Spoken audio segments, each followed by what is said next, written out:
என்ன சூடெல்லாம் அடிச்சு சத்தியம் பண்றீங்க? ஓட்டி கேட்க வந்தோம். நகைக்கடனை தள்ளுபடி செய்யறதா சொல்லி ஏமாத்திட்டு செய்தியா எங்க மோடி ஐயா தமிழ்நாட்டுல தொழில் தொடங்குறவங்களுக்கு அதிகப்படியான கடன் தந்திருக்காரு. அதுவும் பெண்களுக்கு 69%.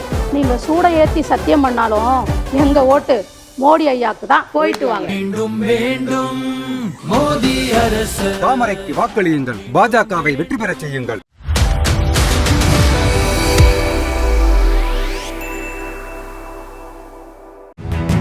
கருத்து கணிப்புகளை பொய்யாக்கி மக்களவை தேர்தலில் அதிமுக கூட்டணி அமோக வெற்றி பெறும் என எடப்பாடி பழனிசாமி திட்டவட்டமாக கூறியிருக்கிறார்.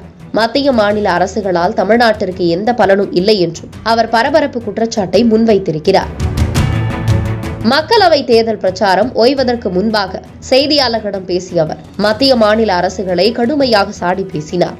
2021 சட்டப்பேரவை தேர்தலின் போது அளித்த வாக்குறுதிகளை திமுக அரசு 10% குறைவாகவே நிறைவேற்றியுள்ளதாக அவர் குற்றம் சாட்டியிருக்கிறார். 98% தேர்தல் வாக்குறுதிகளை நிறைவேற்றிவிட்டதாக ஸ்டாலின் பச்சை பொய் கூறுவதாகவும் அவர் விமர்சித்திருக்கிறார். 2021 சட்டமன்ற பொதுத் தேர்தலின் போது திராவிட முன்னேற்ற கழகத்தின் சார்பாக அறிவிக்கப்பட்ட 520 அறிவிப்புகள் இதுவரை முழுமையாக நிறைவேற்றப்படவில்லை. அவள் அறிவிக்கப்பட்ட தேர்தல் அறிக்கையில் சுமார் 10% குறைவான அறிவிப்புகள் தான் நிறைவேற்றப்பட்டிருக்கின்றது. ஆனால் முதலமைச்சர் திராவிட முன்னேற்ற கழகத்தினுடைய தலைவர் திரு ஸ்டாலின் அவர்கள் திராவிட முன்னேற்ற கழகத்தின் சார்பாக 2021 சட்டமன்ற பொதுத் தேர்தலின் போது அறிவிக்கப்பட்ட தேர்தல் அறிவிப்புகள் 98% நிறைவேற்றப்பட்டதாக ஒரு பச்சை பொய்யை இன்றைய தினம் தேர்தல் பிரச்சார கூட்டத்தின் வாயிலாக தெரிவித்துக் கொண்டிருக்கின்றார்கள். இதேபோல் 2019 ஆண்டு அறிவிக்கப்பட்ட தேர்தல் வாக்குறுதிகளை பாஜக அரசு முழுமையாக நிறைவேற்றவில்லை என்று கூறியவர் சர்வதேச அளவில் கச்சா எண்ணெய் விலை குறைந்த போதும் பெட்ரோல் டீசல் விலையை மத்திய அரசு குறைக்கவில்லை என்று குற்றம் சாட்டினார். கர்நாடகா காங்கிரஸ் அரசு மேகதாது அணையை கட்டியே தீருவோம் என்ற நிலைப்பாட்டை உறுதியாக எடுத்துள்ள நிலையில் அதையேதான் பாஜகவும் கூறுகிறது என்றும் எடப்பாடி பழனிசாமி கூறினார். மத்தியில் ஆண்ட காங்கிரஸ், பாஜக போன்ற தேசிய கட்சிகள் மாநிலத்தின் உரிமைகளை பறிப்பதையே நோக்கமாக கொண்டிருப்பதாக குற்றம் சாட்டிய எடப்பாடி பழனிசாமி அதனாலேயே பாஜகவுடனான கூட்டணியை அதிமுக முறித்துக் கொண்டது என்று விளக்கம் அளித்தார். அவர்கள் அடிக்கடி மாறி மாறி மத்திய அமைச்சர்களுக்கு வந்து செல்கிறார்கள். ஆனால் மாநிலத்தில் இருக்கின்ற பிரச்சனையை உணர்ந்து அதற்கு தீர்வு காண்கின்றால் இல்லை. அது தெளிவாக தெரிகிறது.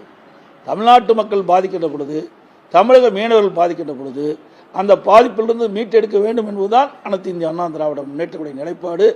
ஆக இப்படி தேசிய கட்சிகள்லாம் இன்றைக்கு மாநிலத்தை புறக்கணிக்கின்ற காரணத்தினால்தான், மாநில உரிமைகள் பறிக்கப்படுகின்ற காரணத்தில்தான் இன்றைய தினம் அனைத்து இந்திய அண்ணா திராவிட முன்னேற்ற கழகம் கூட்டணியிலிருந்து விலகி தனித்து போட்டியிடுகிறது. தேர்தல் ஆதாயத்திற்காகவும் அரசியல் காழ்ப்புணர்ச்சியாலும் பாஜகவுடன் அதிமுக கள்ள கூட்டணி வைத்திருப்பதாக திமுக பொய் பிரச்சாரம் செய்து வருவதாகவும் அவர் சாடினார். உண்மையில் மத்திய அரசுக்கு பயந்து திமுக கள்ள கூட்டணி வைத்திருப்பதாகவும், ஆனால் வெளியே எதிர்ப்பது போல் மாயத்தோற்றத்தை ஏற்படுத்தி வருவதாகவும் மத்திய மாநில அரசுகளை எடப்பாடி பழனிசாமி விமர்சித்தார்.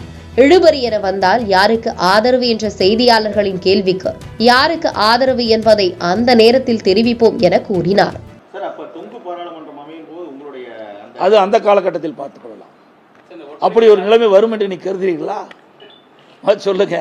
அப்படி ஒரு நிலைமை வருகின்ற பொழுது உங்களை எல்லாம் அழைத்து அதற்குண்டான கருத்துக்களை நான் தெரிவிப்பேன். தேர்தல் கருத்து கணிப்புகள் அனைத்தும் திணிக்கப்பட்டவை என்று கூறிய எடப்பாடி பழனிசாமி அவற்றை பொய்யாக்கி மக்களவை தேர்தல் அதிமுக கூட்டணி அமோக வெற்றி பெறும் என்று உறுதிபட கூறியிருக்கிறார்.